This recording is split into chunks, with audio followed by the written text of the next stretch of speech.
I paid for everything. The venue deposit, the caterer's retainer, the florist who called me 3 times to confirm the peony order because my daughter kept changing her mind, the string quartet, the photographer and his assistant, the cake, 4 tiers, vanilla buttercream, sugar flowers that cost more per bloom than the real ones outside. I paid for all of it, $81,412. I know the exact number because I'm the kind of man who keeps a ledger. Old habit. 32 years as a civil engineer will do that to you. I was not supposed to be at the wedding. That's the part I still have trouble saying out loud. Let me back up. My daughter. I'll call her my daughter because that's what she is. Even now, even after everything. Her name is Lena. She's 29. She has her mother's eyes and my stubbornness. And for most of her life I thought that stubbornness was something to be proud of. I thought I raised a woman who knew her own mind. Turns out, I raised a woman who knew her own interests, which is a different thing entirely. Her mother, my wife Barbara, passed 8 years ago. Breast cancer, caught late. After that, it was just the 2 of us, Lena and me, in the house in Dayton, where I'd lived for 26 years. Lena was 21 when Barbara died. Old enough to grieve, young enough to still need her father. Or so I believed. She met him about 3 years ago. His name is Whitmore. That's what everyone calls him, his last name, like he's a senator or a golf club. His parents are from Greenwich, Connecticut. His father owns a commercial real estate firm. His mother sits on 2 non-profit boards and has the kind of smile that never quite reaches her eyes. The first time I met them, at a dinner Lena arranged at a restaurant I couldn't pronounce, I wore my good blazer, the navy one I bought for Barbara's cousin's retirement party. I thought I looked fine. I know now that Whitmore's mother spent the entire dinner studying my hands. Lena changed after she got engaged, not all at once. Slowly, the way a room gets dark when the sun goes down. You don't notice until you can't see anymore. She stopped calling on Sunday mornings. She started correcting me in front of people, the way I said, supposedly, instead of supposedly, the way I held my fork. Little things. Things that didn't used to matter. 8 months before the wedding, she called and asked me to fund the reception. I said yes. Of course I said yes. I said yes, the way fathers say yes, without thinking, without hesitating, because your daughter is getting married and you want her to have everything her mother would have wanted for her. I wrote the first check the following week. Over the next 6 months, I wrote 11 more. I was not consulted on a single decision. The venue in Columbus, a restored historic building downtown, the kind of place with exposed brick and Edison bulbs and a rooftop for the ceremony, was chosen without my input. The caterer, a farm-to-table outfit that charged $44 a plate for what amounted to fancy chicken, was chosen without my input. Even the table linens, even the chair rentals. I found out about these things the same way I found out about everything, after the check had already been requested. 2 months before the wedding, Lena called me into her apartment. She sat me down at her kitchen table like I was there for a performance review. She told me she had been thinking, and she and Whitmore had decided that it would be better, more comfortable for everyone, she said, more comfortable if I did not attend the wedding as a guest. I asked her to repeat that. She said it again, more comfortable. She mentioned that Whitmore's family had a certain image they wanted to maintain. She mentioned that some of her future in-laws were traditional. She said she loved me, but this was a big day for her, and she didn't want any. She paused there, looking for the word complications. I was a complication. I sat at that kitchen table for a long moment. I looked at the succulent she kept on the windowsill, the one I'd given her when she moved into that apartment which she had never watered, but which had survived anyway because succulents are stubborn things. I thought about Barbara. I thought about what Barbara would have said if you'd been sitting next to me in that chair. I did not cry, not there, not in front of my daughter. I told her I understood. I drove home to Dayton. I sat in my driveway for 40 minutes. Then I went inside, made a pot of coffee and opened my ledger. $81,412. That night, I did not sleep. I lay in the dark in the room Barbara and I shared for 23 years, and I thought about the word complications. I thought about what it means to be someone's complication. I thought about the man in the navy blazer sitting across from a woman who studied his hands. I thought about my ledger. Here is what I did not do. I did not call Lena and yell at her. I did not threaten to pull the money. I did not call Whitmore's father. I did not call a lawyer, though I thought about it. What I did was this. I called my old college roommate, a man named Dex, who spent 40 years as a contracts attorney in Cincinnati before he retired. We had dinner at his kitchen table, and I showed him every check, every email, every text message in which Lena confirmed that she wanted this or that she approved of this or that she was so grateful, Dad. Dex looked at everything carefully the way contracts attorneys do, and then he poured us both another glass of bourbon and told me what my options were. I took 2 weeks to decide, 2 weeks of going to work at my part-time consulting job, coming home, making dinner for one, and thinking. My retirement account had taken a real hit. $81,000 is not a number I could absorb without feeling it. That money was supposed to help me through my 60s. It was supposed to be the cushion. At the end of 2 weeks, I made a decision. I would go to the wedding. Not to cause a scene, not to embarrass anyone. I had no interest in drama. I am 63 years old, and I have been to enough funerals to know that scenes are for people who still have something to prove. I was not going to prove anything. I was going to witness it. That was all. I was going to stand in a room where I had paid for every surface, every flower, every glass of wine, and I was going to see my daughter get married. And then I was going to leave, quietly, like a ghost. The venue had a service entrance on the east side of the building. I knew this because I had personally driven to Columbus 3 months earlier to meet the venue coordinator about a discrepancy in the invoice, a meeting Lena had asked me to handle because she was so busy with work. The venue coordinator, a young woman named April, had walked me through the whole building that afternoon. She had shown me the back hallway, the service staircase, the room where the audiovisual equipment was stored. I had remembered all of it. I am an engineer. I remember spatial layouts. On the morning of the wedding, I put on my good suit, not the navy blazer, the actual suit, the charcoal grey one I wore to Barbara's funeral and have worn to nothing else because I've never found an occasion that felt worthy of it. I drove to Columbus. I parked 2 blocks from the venue. I sat in my car for a while. Then I walked to the service entrance and knocked. The catering staff let me in. Why wouldn't they? I was a well-dressed older gentleman with a calm expression and a reason for being there that I did not need to explain out loud. I walked through the kitchen, down the back hallway, up the service stairs. I found a small anteroom off the main hall, a staging area for the catering staff, with a narrow window that looked out onto the reception floor below. I stood there and I watched my daughter get married. I could not hear the vows from where I was standing. I watched her walk down the aisle in the dress I had paid for. I watched her stand at the altar across from Whitmore, who wore a suit that probably cost more than my first car. I watched his mother in the front row in a cream-colored dress, her smile perfectly calibrated. I watched the guests, 230 people, most of whom I had never met, raise their glasses. Lena was beautiful. I want to say that clearly. Whatever happened, whatever happens next, she was beautiful on her wedding day. She looked the way her mother looked on our wedding day, like she was standing exactly where she was supposed to be, glowing with the particular confidence of someone whose life is, in that moment, exactly what they imagined it would be. I stayed for the ceremony, all of it. Then I went back down the service stairs, back through the kitchen, back out the east entrance. I sat on a bench in a small pocket park half a block away. It was an October afternoon, cool and bright. The kind of day Barbara always called good sweater weather. I sat there for about 20 minutes. A pigeon walked in circles near my feet. An older couple passed by holding hands, not talking the way people who've been together a long time don't need to talk. I thought about $81,000. I took out my phone and called Dex. He answered on the second ring. I told him I'd seen the ceremony.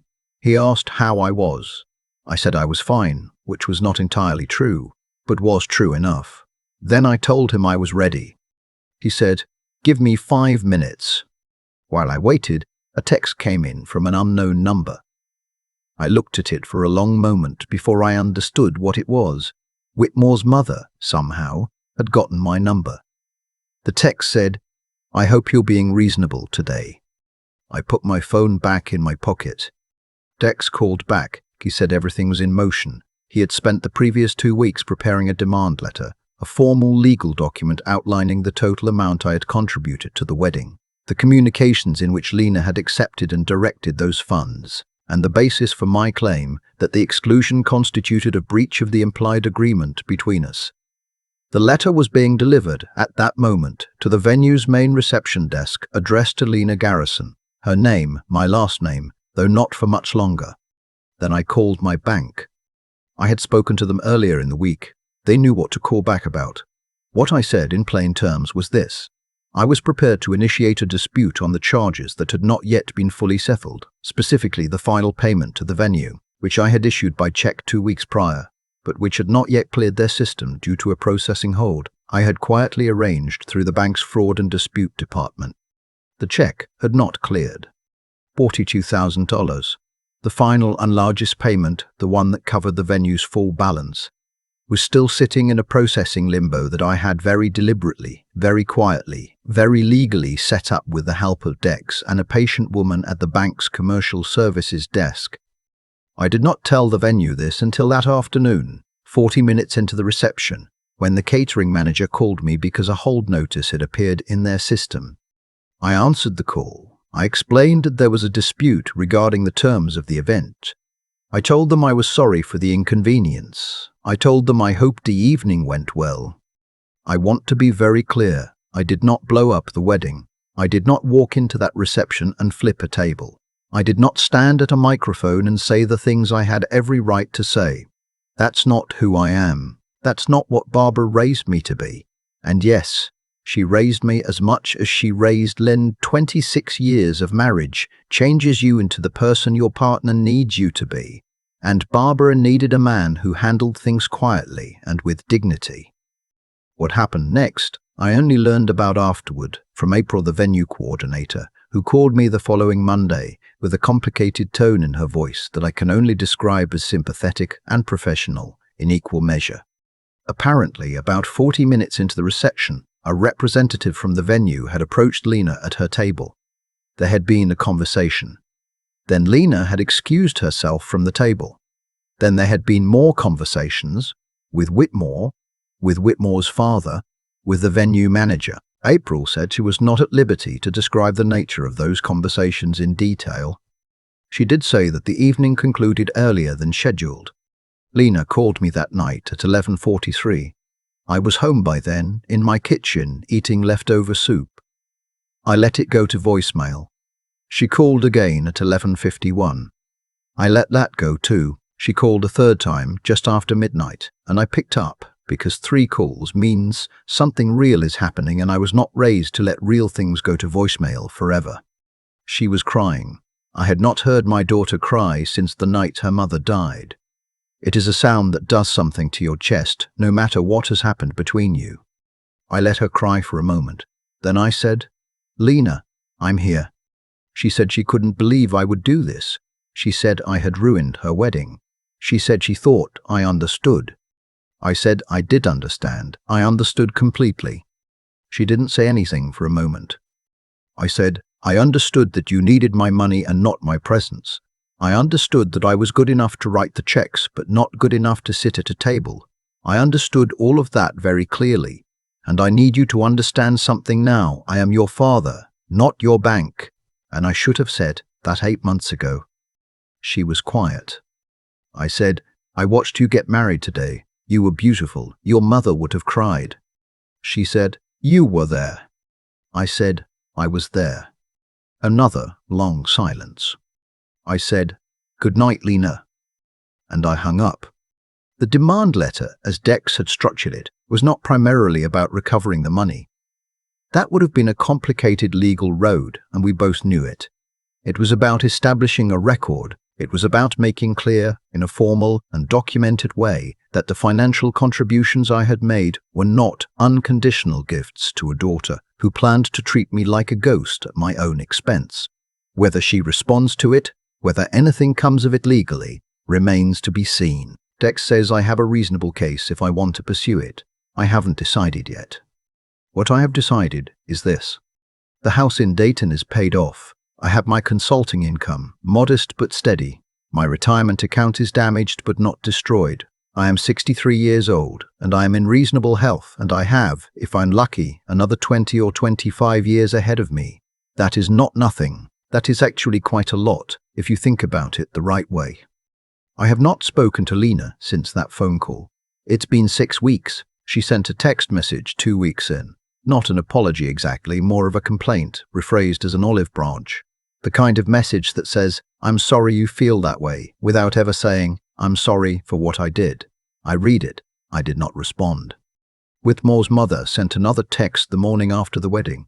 It said, "I hope you're satisfied." I thought about that for a while. Then I deleted it. Here is what I know about being a father. You do not do it for the return. You do not fund the birthday parties and sit through the school plays and drive to the emergency room at 2 in the morning and spend 32 years building something so that one day your daughter will sit at a table and hand you back everything you deserve. You do it because you love them. You do it because Barbara loved them. You do it because that is what you signed up for the day they put that small, red, curious person in your arms and the doctor said congratulations. But love is not a blank check. That's the thing I wish I had understood sooner, and the thing I want anyone listening to this to hear clearly. Love is not a blank check. You can love your children completely and still require that they treat you like a human being. Those two things are not in conflict. They are, in fact, the same thing. Lena learned to spend without consequence. That's on me. I gave her that. I handed her the shovel, and I'm the one standing in the hole. I know that. The comment I keep hearing from people who've heard parts of this story, the version that gets told at the barbershop, the version my brother passed along to his wife, is that I gave her too much. They're not wrong. I did. I gave her too much of everything except the one thing a parent is actually supposed to give, the understanding that the world does not reorganize itself around your wishes. Barbara would have known how to balance that. She always did. She was the one who said no when no was needed, and I was the one who said yes, and together we made it work. Without her, I just kept saying yes. That's my failure. I own it. But I went to my daughter's wedding. I stood in a staging area off the second floor of a building I paid for, and I watched her walk down an aisle decorated with peonies I chose because they were Barbara's favorite, and she was radiant, and I was glad to see it. And then I walked back out the service door and sat on a bench in the October sun and made a phone call. That's the whole story. That's all of it. I don't know what happens next between Lena and me. I hope she calls. I hope that when she does, it's because she genuinely wants to talk, not because she needs something, not because Sheedmore's family has decided I'm worth managing again, but because she remembers who she is and who I am and what we lost together 8 years ago in that hospital room in Dayton. I'm still here. I'll pick up. But I'm done being the complication. I keep coming back to one thing Dex said to me that night at his kitchen table, after the second glass of bourbon, after we'd gone through every check and every text message. He looked up from the papers and said, "You know what this really is? It's a bill that was never presented." He wasn't talking about the money. He was talking about everything else. The years. The hospital visits. The drives. The way I showed up, over and over, without being asked, without expecting anything back, because that's what I believe love was supposed to look like. And here's what I've learned, at 63, sitting in the kitchen where Barbara and I used to have our Sunday morning coffee, the way you treat people is not just a reflection of who you are. It is a cause. It sets things in motion that you cannot walk back. Lena learned from watching me that love is unconditional, and she learned from watching me write check after check without being asked how I was doing, that unconditional means without limit, without consequence, without dignity. I did not teach her that on purpose, but I taught it to her nonetheless. That's the hardest part to sit with. Doing the right thing requires more than good intentions. I had good intentions my entire life as her father. But good intentions without clear thinking are just sentiment. They feel warm and they accomplish nothing. I should have had a conversation with Lena 2 years into her relationship with Whitmore's family when I first noticed her correcting my grammar at dinner. I should have said something then, calmly, without drama, about what I expected from her and what I was willing to offer. I didn't. I told myself it was a phase. I told myself she was just nervous about fitting in with his family. I told myself a lot of comfortable things because the truth required a harder conversation, and I was not ready to have it. That is a failure of clear thinking, and clear thinking, I've come to believe, is something you have to practice the way you practice anything else, with intention, even when it's uncomfortable, especially when it's uncomfortable. What I did in October, parking 2 blocks from that venue, walking through the service entrance, standing in that staging area to watch my daughter walk down an aisle lined with peonies, that took something I didn't know I still had. Not anger, not revenge. Something quieter than that. The knowledge that I was owed, at minimum, the right to witness what my own sacrifice had built. And the will to take that, even when no one gave me permission. That stubbornness, the willingness to stand upright when someone has told you to sit down. That is not a flaw. That is the only thing that keeps a person whole when everything else is being taken from them. I am not the same man I was a year ago. That's not entirely a bad thing. I know now where my lines are. I know what I will absorb and what I will not. I know that love, real love, the durable kind, includes the word no. It includes accountability. It includes the conversation you don't want to have because you'd rather keep the peace than speak the truth. Barbara knew that. She always knew that. I'm learning it late, but I'm learning it.